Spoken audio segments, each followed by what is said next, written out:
네, 안녕하십니까. 지금부터 2024년 지급결제 보고서에 대한 기자 설명회를 시작하겠습니다. 오늘 설명은 이종렬 부총재 부님 그리고 이병목 국장님께서 해주시겠습니다. 네, 한국은행 부총재부 이종렬입니다. 한국은행은 중앙은행으로서 한국은행법에 따라 우리나라 지급결제제도의 원활한 운영과 발전에 중추적인 역할을 담당하고 있습니다. 한국은행은 소액, 외환, 증권 관련 금융기관 간 결제를 최종적으로 완결하는 거액결제 시스템인 한은금융망을 운영하고 있으며 금융기관의 결제 지연 등 결제 리스크 방지를 위해 일시 결제 부족 자금을 지원해 안정적인 결제가 이루어지도록 하고 있습니다. 또한 지급결제 시스템 운영기관에 대한 모니터링과 평가, 개선 공고 등 감시 업무를 수행하고 있으며 중앙은행 디지털 화폐 연구 개발, 국제금융 전문 표준 도입 및 국가 간 지급 서비스 개선 등 지급결제 인프라의 혁신 및 확충을 위한 업무도 수행하고 있습니다. 이와 같이 한국은행이 지급결제제도의 운영 감시 및 혁신과 관련하여 지난 1년간 수행해온 주요 업무 내용과 향후 정책 방향 등을 매년 금융통화위원회에 보고하고 있습니다. 또한 정책 수행의 투명성과 효율성을 제고하기 위해 이를 지급결제 보고서로 발간하고 있습니다. 이번 보고서가 지급결제 시스템 참가자와 국민 여러분께서 한국은행의 지급결제 업무를 보다 잘 이해하는 데 유익한 자료가 되기를 바랍니다. 보고서의 주요 내용은 이병목 국민결제국장이 설명드리도록 하겠습니다. 이병목 국장입니다. 사전에 나눠드린 자료를 중심으로 설명드리도록 하겠습니다. 1장 지급결제 동향 및 결제 리스크 관리에서는 지난해 주요 지급결제 시스템 결제 규모가 증가한 가운데 결제 리스크는 안정적으로 관리된 점을 기술했습니다. 2장에서는 차익결제 이행용 담보 제공 비율의 점진적 인상과 적격담보증권 추가 등 한은금융망의 안정적 운영을 위한 정책 수행 내용을 담았습니다. 아울러 장애인 노약자의 ATM 이용 편의 제고, 모바일 현금카드 서비스 이용 채널 다각화 등 국민의 현금 접근성 제고를 위한 노력도 함께 기술했습니다. 3장에서는 중요 지급결제 시스템 평가, 은행, 금융투자회사에 대한 공동검사, 그리고 국제금융 전문표준 도입 진행 상황을 기술했습니다. 4장 주요 현안 분석에서는 먼저 디지털 화폐 시스템을 구축하고 정부와 함께 디지털 통화의 편익을 체험할 수 있는 디지털 화폐 테스트 프로젝트 한강을 금년 6월 말까지 진행하고 있다는 점과 국제사회와 함께 아고라 프로젝트 등 국가 간 지급 서비스 개선을 위한 프로젝트를 진행하고 있다는 점을 설명했습니다. 또한 G20 국가 간 지급 서비스 개선 로드맵의 주요 내용과 이의 이행을 위한 한국은행의 정책적 노력을 기술했습니다. 그리고 국내 가상자산시장 거래 현황과 국제 동향을 소개했습니다. 다음은 참고 자료를 설명드리도록 하겠습니다. 참고 1입니다.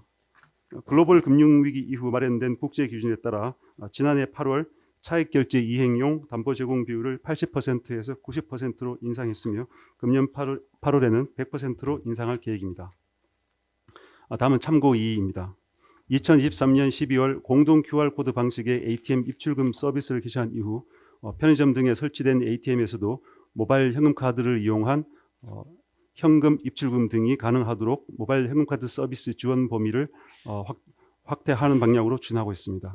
금년 4월에는 모바일 현금카드 서비스와 삼성 월렛 간 연계 서비스가 개시되면서 금융 소비자들이 모바일 현금카드 앱 외에도 삼성 월렛을 통해 ATM 입출금, 상거래 결제 등을 할 수 있게 되었습니다.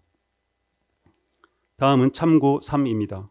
한국은행은 중요 지급결제 시스템인 한국거래소에 대한 정기평가, 은행, 금융투자회사에 대한 공동검사를 수행하고 일부 미비한 사항에 대해서는 개선하도록 공고했습니다. 참고 4입니다. 프로젝트 한강은 금융위원회, 금융감독원과 공동으로 기관용 디지털 화폐와 예금 토큰 등 다양한 디지털 통화를 아우르는 미래 디지털 화폐 인프라를 시범 구축하고 실제 환경에서 테스트해보는 프로젝트입니다. 금년 6월까지 테스트를 진행한 후 개선 필요사항 파악, 시스템 정비, 추가 활용 사례 발굴 등 후속 테스트를 준비해 나갈 계획입니다.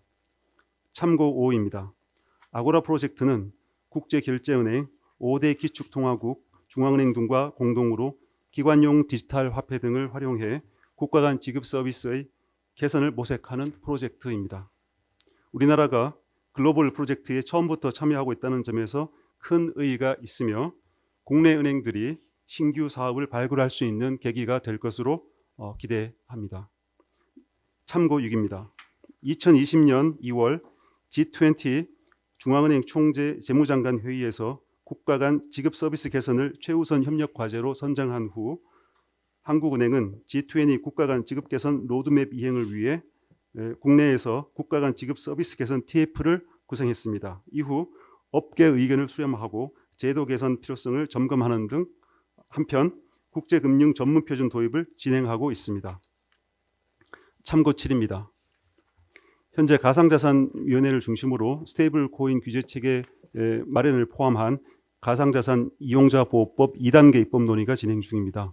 한국은행은 디지털 지급 수단으로 발전할 가능성이 있는 스테이블 코인에 대한 규제 입법 논의에 참여해 적극적으로 의견을 제시할 계획입니다. 이상 설명을 마치도록 하겠습니다. 네, 지금부터는 질의응답 시간을 가지겠습니다. 질문을 하실 때에는 소속과 성명을 말씀해 주시기 바랍니다.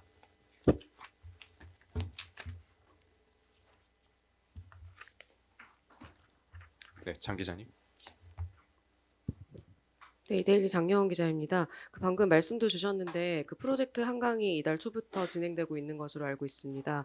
아직까지는 테스트 초반이긴 하겠지만 지금 현황이 어떤지 참가자는 어느 정도 되고 잘 진행이 되고 있는지와 테스트 초반 확인된 문제점은 없었는지, 그리고 또 향후 확대 방향에 대해서 바우처라든지 이런 것들을 말씀을 주셨는데 조금 더 구체적으로 설명해 주실 수 있는 부분이 있으면은 말씀 부탁드리고요.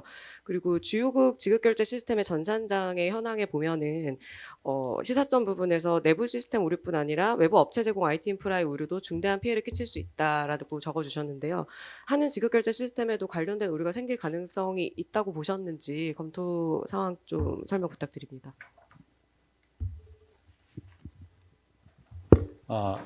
지금 현황을 간단하게 말씀드리겠습니다.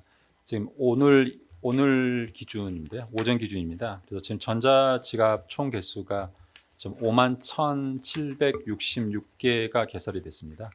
그리고 지금 누적으로 제가 지금 서비스를 4월 1일부터 했었지 않습니까? 그래서 4월 1일부터 4월 20일까지 지금 총 발생한 거래는 29,251건입니다. 그래서 아시겠지만 이제 전환 입금이 있지 않습니까? 예금에서 이제 예금 토큰으로 전환하는 입금이 있고 다시 예금으로 다시 전환하는 거래가 있지 않습니까? 그래서 두 개를 좀 나눈다 그러면 첫 번째 전환 입금은 15,000개여 개 정도 되고요. 그다음에 예금 전환하는 것은 한 2,100개 정도 이렇게 생각하시면 될 것 같습니다. 그리고 사용처가 있지 않습니까? 세븐일레븐 여러 가지 사용처가 있는데요. 거기서 지금 결제된 건수가 이제 12,053건, 그래서 한 그 정도로 지금 추계가 됐습니다. 그리고 지금 문제점 같은 거 말씀하셨는데 제가 보기에 가장 큰 문제점은 두 가지인 것 같아요. 그러니까 사용처가 제한돼 있다는 점이 가장 큰 문제점이고, 또 하나는 좀 불편하다는 게 좀 두 번째 문제점인 것 같아요. 근데 이거는 저희가 어차피 이게 테스트 환경에서 진행되다 보니까 테스트 환경에서는 좀 사용처가 더 확대할 수 있는 그게 아니었기 때문에 어쩔 수 없는 거고, 만약에 진짜 실제 도입이 된다 그러면 개선해야 될 부분이라는 점은 말씀드릴 수 있을 것 같고요.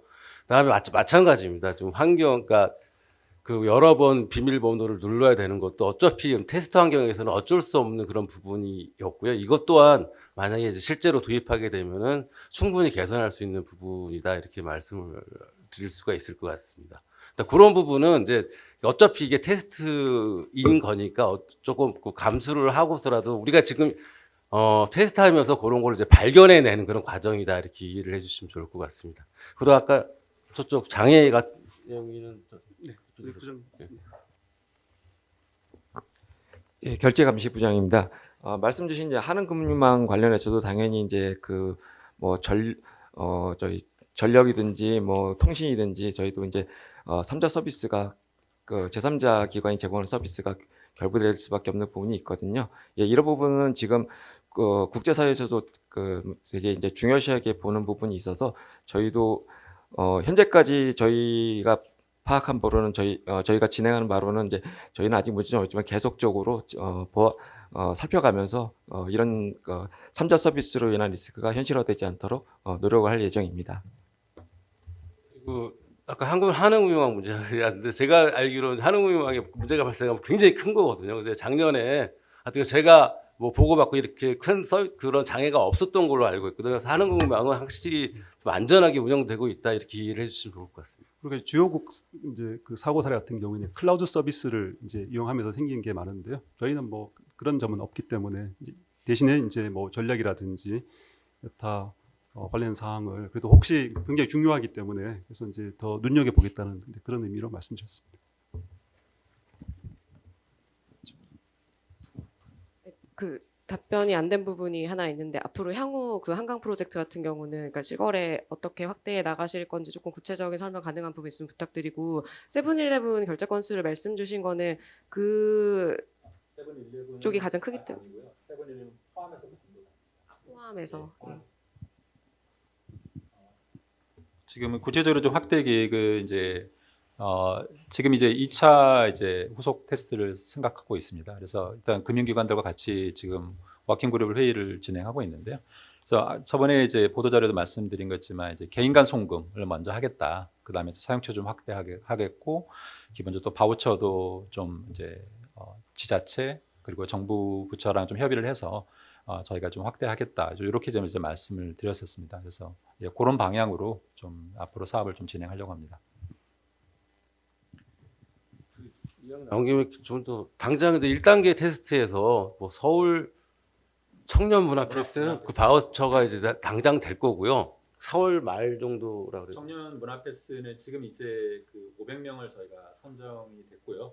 그래서 500명이 선정이 됐고 지금 저희가 이제 카톡방을 열어서 500명한테 좀 안내하고 있습니다. 그래서 그 지갑을 어떻게 열어야 되는지 또 그렇게 안내하고 있고요. 그래서 이제 실질적으로 사용하는 것은 5월 중순쯤부터 실제로 이제 업체에서 문화 공연대에서 공연하는 장소 가서 실제로 사용할 수 있을 것 같습니다. 근데 그러니까 2단계까지 가지 않더라도 1단계에서도 조금씩 확대해 나가고 있다는 거예요. 그러니까 청년 문화 패스도 있고 그다음에 신라대는 신라대 신입생들한테 그 장학금을 줘요. 근데 그거를 이제 우리 예금 토큰으로 줘가지고 그 동네 상점이나 캠퍼스 내 상점에서 사용할 수 있도록 하는 것도 지금 진행될 예정이고 또 대구도 뭐 이렇게 대구도 바우처를 그러니까 그런 것들은 1단계에서부터 아마 진행이 될 예정이고 2단계는 그 새로운 서비스를 추가한다는 그렇게 이해를 해주시면 좋을 것 같아요. 그래서 바우처도 확대되고 이렇게. 네, 다음 질문 받겠습니다.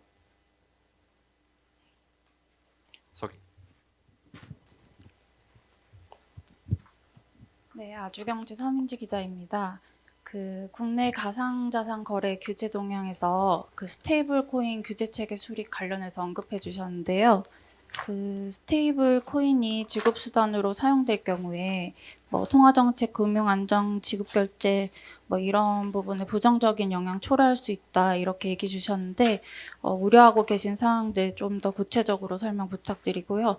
또 그 현재 시중은행에서는 뭐 일본이나 다른 나라 같이 우리나라도 그 CBDC랑 민간 스테이블 코인이 뭐 상호 보완적으로 가는 방향도 고려해야 되는 것 아니냐 이런 말도 있는데 그 상호 공존 방안은 어떻게 생각하시는지 이것도 궁금합니다. 그리고 또 별도 규제 체계 마련도 필요하다 이렇게 얘기 주셨는데 지금 한은에서 고려하고 계시는 규제 체계 같은 건 어떤 것들이 있는지 여쭙습니다. 이제 그 국내에는 이제 그 원화 스테이블 코인이 알다시피 이제 발행이 안 되는 상황이고요. 이제 달러화 기반 이제 스테이블 코인이 들어와 있는데요.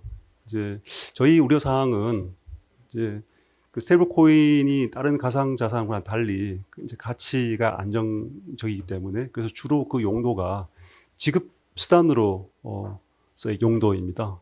그러다 보니까 이제 그러면은 뭐 저희뿐 아니라 뭐 EU라든지 다른 주요국에서도 버퍼가 있는 상황에서 스테이블 코인이 민간 경제에서 지급 그 수단으로 이렇게 법령으로 많이 확대가 되다 보면은 버퍼가 아무래도 사용이 이제 줄어들게 되는 이제 그런 게 있고요.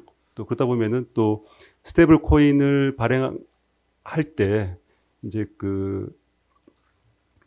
이제 우리 뭐 선불로 치면 충정 받듯이 이제 발행 대금을 받으면은 그 스테이블 코인의 가치를 안정화시키기 위해서 이제 준비 자산을 이제 보유하도록 하고 있는데요. 이제 거기에 보면은 이제 그 예금 또는 뭐 이제 국채로 이렇게 이제 준비 자산을 이제 구성하도록 하고 있는데요. 이제 예금 같으면은 이제 그러면 이제 일정 부분 그 은행이 이제 그 결국 이제 통화 정책이라는 것이 이제 그 은행을 통해서 이제 이루어지는데 그 예금 부분이 상당히 이제 은행 예금이 감소하는 부분이 있어서 리테일 예금이 홀세일 예금으로 또 넘어가면서 또 변동성도 커지고 그러다 보니까 통화 정책이 전파되는 어떤 경로에서 문제가 생길 수 있는 그런 통화 정책 유효성 제약의 문제도 있고요. 또 한편으로는 이제 지금도 달러와 기반 스테이블 코인의 경우에 가치가 예를 들면 뭐 1불에 1 뭐 테더라든지 이제 그렇게 1대1로 본다면은 그게 실제로는 딱 항상 1대1로 되는 게 아니라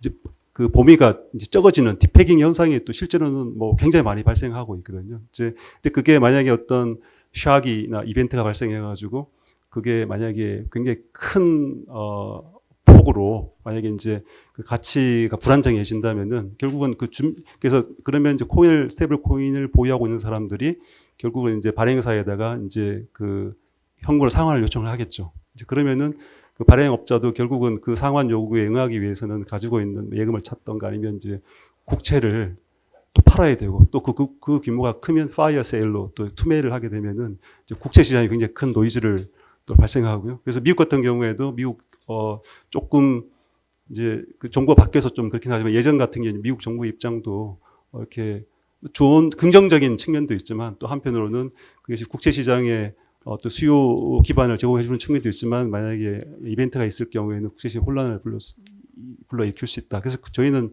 한국은행도 그런 생각을 가지고 있고요. 그다음에 이제 별도 규제 체계 마련과 관련해서는 지금 이제 한번 금융위 내에 가상자산위원회라고 지금 설치가 되어 있습니다. 가상자산 이용자 보호법에 이제 관련 정책 자문기구로 설치된 거고요. 이제 거기에 정부 측, 그다음에 민간 측 이렇게 참여해서 하고 있는데요. 저희도 거기에 참여해서 필요한 내용에 대해서 이제 이야기를 하고 있고요.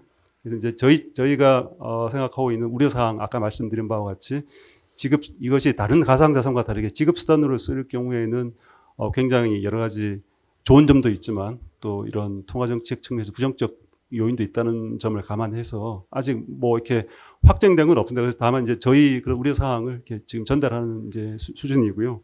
마지막으로 이제 그 시중에서 CBDC와 민간 스테이블 코인의 어떤 공존 가능성에 대해서 이제 말씀을 이제 하신 것 같은데요. 그래서 일단 한국은행 하는 CBDC도 뭐 저희가 여러 이제 유스 케이스를 이제 저희 윤석열 실장께서 여러 가지를 감안해 가지고 이제 테스트를 하고 있는 중이고 또 스테이블 코인은 사실 뭐 세계적으로도 그 스테이블 코인 발행된 거의 총량의 99%가 달러와 기반이거든요. 그래서 지금 스테이블 코인의 그 유스 케이스에 대해서는 민간에서도 이게 딱히 그러니까 어떤 블록체인 산업 진흥이라든지 또 그런 측면에서 인정은 하겠지만 이게 지금 통상적으로 업계에서는 국가 간 그 송금하는 케이스와 그리고 가상자산 거래소에서 가상자산 거래용으로 그러니까 저희는 이제 그 거래소에서 은행이랑 연계해서 이제 그 보파로 이렇게 결제하지 않습니까? 이제 외국 같은 경우는 스테이블 코인으로 그래도 많이 하거든요. 그래서 그런 두 가지는 뭐 명확한 이제 유스 케이스로 얘기가 되고 있는데 다른 용도에 대해서는 이제 조금 미국을 제외한 다른 나라는 아직 조금 어떤 용도일지 아직 가늠이 안 돼가지고 그래서 이게 뭐 공존 가능성도 조금 이게 활성화된 다음에 그래서 이게 시장에서 소비자들이 금융 소비자들이 이제 또 이런 어떤 니즈가 또 있을 수 있거든요. 그리고 또 업계에서도 비즈니스 모델이 나오면 그러면 그거는 지금으로서는 뭐 공존 가능하다 불가능하다 이렇게 말씀드리기는 조금 이른 단계인 것 같고요. 그래서 저희도 지금 EU에서도 이제 그 달러와 기반 스테이블 코인이 굉장히 많이 이제 확산이 돼 있기 때문에 그래서 굉장히 그 EU 측에서는 리테일 CBDC 발행을 또 굉장히 또 지금 확정된 상태는 아니지만 또 다양하게 검토를 하고 있고 저희도 지금 이제 CBDC 또 테스트를 하고 있기 때문에 그런 것들이 조금 이제 과시적으로 어떤 좀 형태를 보이면은 그래서 할 수 있지만 기본적으로는 이제 지금 현재도 법화가 있고 또 뭐 신용카드라든지 또 여러 가지 그 뭐 민간의 간편피라든지 지급성이 있지 않습니까? 지금 또 공존하고 있거든요. 근데 이제 다만 이게 이제 디지털화 됐을 경우에 이제 어쩔 거냐의 이제 문제인데 뭐 여러 중앙은행, 한국은행을 비롯해서 여러 선진국 중앙은행에서도 그거는 뭐 이게 어떤 중앙은행 주도로 어떤 디지털 화폐를 한다고 해서 그것이 민간의 지급 수단을 완전히 배제한다는 그런 상황은 아닙니다. 근데 다만 제가 이제 아직 좀 더 봐야 된다고 말씀드리는 거는 이것들이 굉장히 지금 이제 발전 초기 상태이기 때문에 그런 것들을 좀 보면 이제 시장에서 자연적으로 조금 어떤 형태가 잡혀 나갈 거라는 거지 저희가 사전적으로 이거는 뭐 민간을 배제하기 위해서 중앙은행이 나선다 그런 의미는 절대 아니고요. 그래서 다만 이제 다 중앙은행은 중앙은행대 나름 정책 목적이 있고 또 시장은 시장대로 또 비즈니스 모델 차원에서 또 하는 거니까 그런 거는 조금만 더 지켜보시면은 좀 될 것 같습니다. 네, 다음 질문 받겠습니다. 예, 안녕하세요. 이투데이 서지희라고 합니다. 저희 그 자료에 보면은 이제 뱅크런의 가능성을 조기에 탐지하기 위해서 그 소액 결제 시스템에 대한 그 모니터링에 AI 활용한 연구를 진행 중이시라고 했는데 네. 뭐 좀 자세한 내용과 좀 도입 시기 뭐 이런 것 좀 예. 말씀드리겠습니다. 그리고 그, 저희 보면은 한국거래소 정기평가 결과가 일단 권고 수준이긴 한데 내용이 유동성 리스크의 보완이 필요하다는 내용이 들어 있어서 그러면은 그 저기 평가 결과 이게 한국거래소의 유동성 리스크 부분이 어떤 부분에 조금 개선 부분이 있었는지 좀 추가적으로 설명해 주실 부 있으면은 말씀 부탁드리겠습니다. 그리고 하나만 더 여쭤보면 그 TMF 사태로 이제는 유사 업종에 이제는 어떤 우려가 이제 있어서 모니터링을 좀 지속적으로 하겠다고 해주셨는데 지금 해당 관련해서 좀 모니터링을 하고 계시는 업계나 업체가 혹시 있으신지 말씀 추가로 여쭙겠습니다. 예.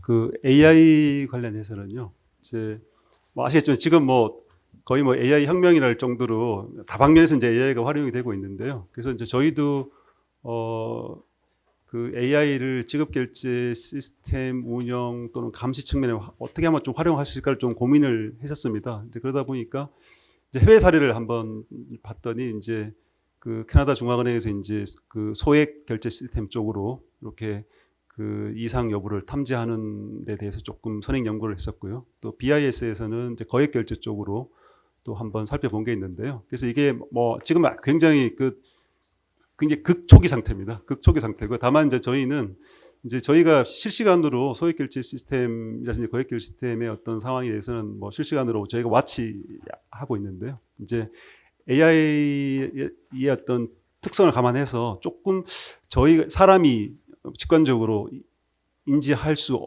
없는 어떤 그런 특정 패턴을 뭐 조금이라도 빨리 하루라도 빨리 이제 그런 이체 시스템 자료를 보고서 혹시 우리가 인지할 수 있다면 저희가 어떤 그런 데 좀 도움이 되지 않을까 하는 데서 하고 있고요. 그래서 극초기 상태이고 그래서 지금은 외부 교수님과 공동 연구를 하고 있고요. 그래서 조금 저희가 연구의 결과 유의미한 게 있으면은 저희가 기자님들한테도 한번 공유를 해드리고요. 그래서 요거는 뭐 언제까지 저희가 그 타임라인을 타겟팅해서 저희가 추진하는 업무는 아니고요. 굉장히 초기 상태에서 이렇게 한다는 걸 말씀을 드리고요. 그다음에 그 거래소 저희가 평가 결과 개선 공고에 대해서는 요 담당하시는 저 팀장님께서 답변드리겠습니다. 네, 거래소 평가 관련해서 뭐 유동성 그 부분에 대해서 보완 방안을 마련했다고 해서 그 부분이 거래소에 유동성 문제가 있다는 표현은 의미는 아니고요. 거래소에서 그 비상시에 대비해서 유동성이 어느 정도 어떤 상황에서 얼마만큼이 필요하고 어떻게 조달할 건가 하는 그 소위 비상 유동성 조달 계획 같은 걸 마련하고 있는데 그 부분에서 조금 미진한 부분이 있고 좀 더 디테일하게 뭐 리스크를 좀 분류한다든가 아니면 향후 시나리오를 만들 때 이런 부분을 더 추가를 해서 시나리오를 만들면 좋겠다. 그런 취지의 개선 공고였고요. 기자님께서 물어뜯듯이 거래소에 어떤 유동성 문제가 있다든가 그런 부분은 좀 아니라는 말씀 드리겠습니다. 저희가 그 지급결제 인프라 운영 기간에 대해서 평가를 하고 거의 뭐 2년에 한 번씩 하는데요. 거의 20년 동안 해왔어요. 그래가지고 그 중요한 그런 개선 공고는 이미 다 이루어졌고, 그래서 조금이라도 더 나아질 수 있는 방법이 뭔지 뭐 이런 것들을 이제 개선 공고하는 거라서 그렇게 크게 뭐 문제가 있어서 개선 공고하는 건 아니다 이렇게 이해를 해주고. 제가 지금 사실은 하고 싶은 말이 있는데 좀 제가 그냥 해도 될까요? 여기 질문은 안 나왔지만. 우리가 프로젝트 한강을 발표하고 테스트를 진행하는 과정에서 오해가 너무 많은 것 같아서 먼저 할 말씀 좀 드리고 싶어요. 그러니까 가장 먼저 이제 개인 정보를 다 들여다보는 게 아니냐 이런 우려가 굉장히 많으신 것 같은데, 사실 저희가 이 CBDC 연구를 처음 시작할 때는 진짜 리테일 범용 CBDC를 발행하는 거를 먼저 생각을 하고 진행을 쭉 해왔습니다. 중앙은행이 직접 CBDC를 발행해가지고 민간들이, 그러니까 고객들이, 국민들이 직접 쓰는 거죠. 그렇게 됐을 때는 국민들이 우려하는 그 프라이버시 침해 가능성이 분명히 있습니다. 그 프라이버시 침해 가능성도 있을 뿐만 아니라 중앙은행이 고객하고 직접 거래를 하기 때문에 은행이 배제될 수도 있어요. 그러니까 은행을 통한 어떤 통화 정책이라든지, 그러니까 은행의 수신이 엄청나게 줄어들고 거기에 따른 문제가 발생할 수 있다는 그런 문제점들을 인식을 하게 됐고, 그런 과정에서 저희가 리테일 CBDC에서, 그러니까 우리 한국은행은 은행 간 결제에만 이용하는 홀세일 CBDC를 발행하고, 국민들이 사용하는 그 CBDC는 CBDC가 아니라 은행이 발행한 예금 토큰으로 가자라는 게 이제 우리가 그렇게 바꾼 게 언제였죠? 2013년도인가 그래요. 2013년도에 우리가 그런 연구를 BIS랑 같이 해가지고 23년 우리가 연구 시작은 28년부터 했는데 23년도에 그 BIS하고 연구해가지고 그러니까 홀세일 CBDC를 그 은행에 발행을 하고, 은행은 예금 토큰을 발행을 하는 이 두 단계 시스템을 만들었어요. 그게 우리가 이때가 2023년도 10월 달에 BIS하고 공동 발간 보고서를 발간을 해가지고 그때도 발표를 했었거든요. 그러니까 여기에 따라서 이 프로젝트가 진행이 되기 때문에 중앙은행은 절대로 고객의 그 개인 정보를 알 수가 없어요. 개인 정보는 지금 현재의 시스템하고 똑같아요. 현재 고객들이 은행에 예금을 맡기는 거하고 똑같이 은행에 개인 정보를 주는 거지 중앙은행한테 개인 정보를 절대로 주지 않습니다. 그래서 그런 면에서 개인 정보 침해가 있을 가능성이 있다라는 점은 전혀 말이 안 된다, 그렇게 좀 이해를 해줬으면 좋겠고, 전혀 침해가 안 된다 이렇게 이해를 해줬으면 좋겠고, 또 다른 이제 이슈가 미국은 그래서 그러니까 개인정보 침해 때문에 CBDC를 거부하고 스테이블 코인을 뭐 이렇게 장려하는 것처럼 얘기를 하는데 거기에 우리가 반하지 않느냐 이런 얘기가 또 있더라고요. 그래서 그것도 마찬가지입니다. 그러니까 그 미국 정부의 방침하고 우리가 다 어긋나지 않는다는 점을 또 말씀드리고 싶어요. 그러니까 우리는 마찬가지로 한국 중앙은행이 직접 발행하는 CBDC, 그러니까 리테일 CBDC를 하는 게 아니고, 그 중앙은행은 은행 간 결제를 위한 중앙은행 화폐만 발행할 뿐이고, 은행들이 예금 토큰을 그 국민들한테 발행하는 거거든요. 결국은 예금 토큰은 은행이 발행하는 스테이블 코인과 마찬가지입니다. 그러니까 저희가 지금 생각하는 게 은행이 그러니까 잘 규제된 기관에서 발행하는 스테이블 코인이 필요하다라는 뜻이거든요. 그런 의미에서 우리가 먼저 은행이 발행하는 스테이블 코인인 예금 토큰을 먼저 실험해보는 그런 테스트다, 이렇게 이해를 해주시면 좋을 것 같아요. 그러니까 저희가 여기 지금 보고서 55페이지에 보면은 여러 가지 토큰을 얘기를 하고 있어요.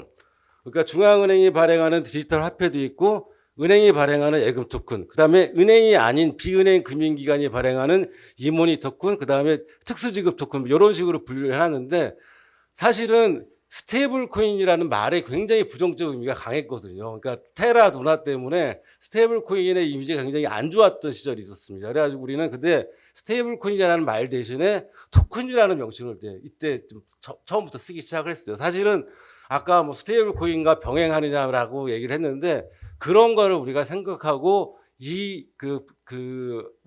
디지털 화폐 시스템 생태계를 그려놓은 거거든요. 그래서 이제 55페이지를 잘 참고를 해주셨으면 좋겠다라는 말씀을 좀 드리겠습니다. 그러니까 다시 말해서 미국의 방침과 지금 우리나라에서 하고 있는 게 어긋나지 않는다는 거 꼭 좀 이해를 해주셨으면 좋겠고, 또 하나 지금 제가 얘기하고 싶은 거는 그렇다면 실물화폐가 없어지는 거 아니냐 이런 또 오해가 있더라고요. 그래서 저희 한국은행 실물화폐 절대로 없애지 않습니다. 왜냐하면은 그런 얘기 하잖아요. 그러니까 이 디지털 화폐는 전력이 끊긴다든지 통신이 안 됐을 때는 안 될 수가 있어요. 그러니까 다시 말해서 전시나 비상시에는 사용할 수 있는 실물화폐가 꼭 필요한 거고, 또 하나는 IT 기술에 조금 부족한 그분들을 위해서도, 그러니까 어르신들이라든지 하여튼가 잘 모르시는 분들, 그러니까 IT 기술에 익숙하지 않은 분들을 위해서라도 실물화폐는 꼭 필요한 겁니다. 사실 근데 저는 이거는 뭐 여러분이 다 아시는 거라고 생각하는데 하나 더 추가로 말씀드리고 싶은 게 있어요. 뭐냐면은 여러분들이 쓰고 있는 신용카드라든지 각종 페이수단이라든지 예금 이체라든지 이게 왜 여러분들이 믿고 쓸 수 있겠습니까? 거기에 그거를 믿고 쓸 수 있게 할 수 있는 뒷받침해 주는 게 뭐냐면은 여러분들이 그 돈을 언제든지 실물화폐, 중앙은행이 발행하는 현금화폐로 바꿀 수 있다는 믿음 때문입니다. 그러니까 한국은행에서 그 믿음을 지켜내야 된다는 거죠. 그러니까 그래서 여러분들이 각종 디지털 화폐라든지 그 디지털 지급수단을 사용한다고 하더라도 여러분들의 마음속에는 언제든지 제가 이거를 현금으로 바꿀 수 있다는 믿음이 있다는 게 굉장히 중요한 겁니다. 이게 그 화폐 시스템의 신뢰를 유지한다는 게 굉장히 중요하다고 생각을 하기 때문에 저희 한국은행에서는 이 현재의 실물화폐를 발행하지 않는다, 중단한다는 생각보다는 더 나아가지고 이 실물화폐를 더 잘 유통시키고 여러분들이 더 잘 사용할 수 있게끔 해주는 거를 굉장히 많이 고민하고 있습니다. 그런 일례로 이번 연초에 발권국에 화폐 유통팀을 신설했어요. 왜냐하면 그 각종 이제 지급수단, 그러니까 ATM기가 줄어들고 그다음에 각종 그 현금 수납을 거부하는 그런 매장들이 많아지는 거에 대비해서 우리가 한국은행이 어떤 식의 역할을 할 수 있을까를 고민하는 거죠. 그러니까 다시 말해서 절대로 실물화폐가 없어진다는 생각하지 말았으면 좋겠다. 요 세 가지를 오늘 꼭 좀 제가 말씀드리고 싶어서 말씀을 드립니다. 조금만 제가 말씀드리면 이제 우리 부정조 의원님께서 말씀하셨지만은 이제 그래서 이제 아까 공존 가능성 제가 뭐 하나 빠뜨린 게 있는데요. 그래서 지금 그 실물 피지컬 화폐에서도 여러 가지 이제 뭐 신용카드라든지 각종 페이에 있어서 결국은 그게 법화로 변환될 수 있는 어떤 그런 앵커 기능을 실물화폐가 하고 있는 거거든요. 그래서 마찬가지로 디지털화된 경제, 디지털화된 금융계에서도 여러 가지 많은 디지털 지급 수단이 있다고 하더라도 아까 말씀드린 것처럼 심지어 스테이블 코인조차도 가치가 좀 뭐 일시적으로 부분적으로 불안정해질 수 있잖아요. 그래서 언제든지 국민들이 그것을 법화로 이렇게 변환할 때, 그래서 그 디지털 세계에서 그거를 지원해 줄 수 있는 디지털 어떤 측면에서 법화 개념, 그것이 뭐 홀세일이든 리테일이건, 그래서 그 중앙은행이 추구하고 있는 어떤 CBDC 화폐 테스트라는 거는 민간 기본 컨셉은 그 민간에서 유통되고 돌고 있는 어떤 지급 수단과 같이 어울려서 펑션하는 거는 기본으로 깔고 있고, 아까 이제 선민지 기자 말씀하신 것처럼 뭔가 CBDC라든지 또는 거꾸로 민간 디지털 지급 수단이 또 그 디지털 법화를 어떻게 배제하는 그런 차원은 아니다라는 걸 제가 아까 설명드리긴 했는데 조금 더 보완해서 말씀드렸습니다. 그리고 그 마지막 TMF 관련 답변은 저희 부장님이 하시겠습니다. 저 시간이 많이 흘렀기 때문에 간결하게 답변 부탁드리겠습니다. TMF 관련해서 이제 그 이후 당연히 뭐 모니터링인데 이런 부분에 대해서 말씀 주셨는데요. 사실 TMF는 이제 그 기본적으로 정상금 지연 피지사가 정상금을 지급하지 않아서 발생한 사태라서 이제 전반적인 이제 그 지급수단 시스템 결제 시스템에는 이제 영향을 미치는 바는 없습니다. 그래서 이와 관련해서 지금 현재 국회에서 이제 뭐 대규모 유통업법 개정안이라든지 전자금융거래법 개정안이 지금 이 감독을 강화하기 위한 법률이 이제 개정이 추진 중에 있고요. 당연 같은 경우는 저희가 이제 그 금융에 등록된 전체 피지사나 선불 전자지급수단은 업자에 대해서 이용 동향, 결제 규모에 대해서 상시적으로 모니터링하고 있습니다. 뭐 특정한 한 분 몇 개를 보는 게 아니고 전체 그 기관에 대해서 좀 저희가 모니터링하고 있고요. 이런 부분은 저희가 반기별로 뭐 전자지급 서비스 이용 동향이라든가 이런 걸로 저희가 발표를 하고 있습니다. 그러면서 이제 저희 이 업계의 그 방향이 어떻게 가는지 저희는 항상 모니터링을 하고 있습니다. 네, 이상입니다. 네. 많은 분들이 궁금해하시는 부분에 대해서 소상한 설명이 있었던 것 같습니다. 양해해 주신다면 시간이 많이 흘렀기 때문에 기자 설명회는 이 정도에서 마무리하고 잠깐만. 근데 너무나 그거 중요해서 아까 그 하여튼 제가 말한 지급결제 보고서 55페이지 잘 참고해 주시고 그 민간에서 은행이 이제 스테이블 코인을 발행하려고 준비하는 것도 하여튼간 미래의 어떤 새로운 플랫폼들이 많이 생길 거예요. 그러니까 그래서 그런 것들을 우리가 지원하기 위한 어떤 틀을 만드는 거거든요. 그러니까 그렇게 좀 이해를 해주시면 좋겠어요. 그러니까 민간에서 은행이 스테이블 코인을 발행할 수도 있고 비은행이 발행할 수도 있고 아니면 여기 지금 외부 연계 시스템이라고 있거든. 그런 것들을 우리가 중앙은행이 뒷받침할 수 있는 어떤 전체적인 틀을 지금 만들어 가지고 준비하는 단계고 그 처음 단계가 이번에 프로젝트 한강이다 이렇게 이해를 해주시면 좋을 것 같습니다. 여기 마지막으로 네 이상입니다. 네, 말씀 감사합니다. 그럼 이것으로 오늘 설명회를 마칠까 합니다. 들어주셔서 감사합니다.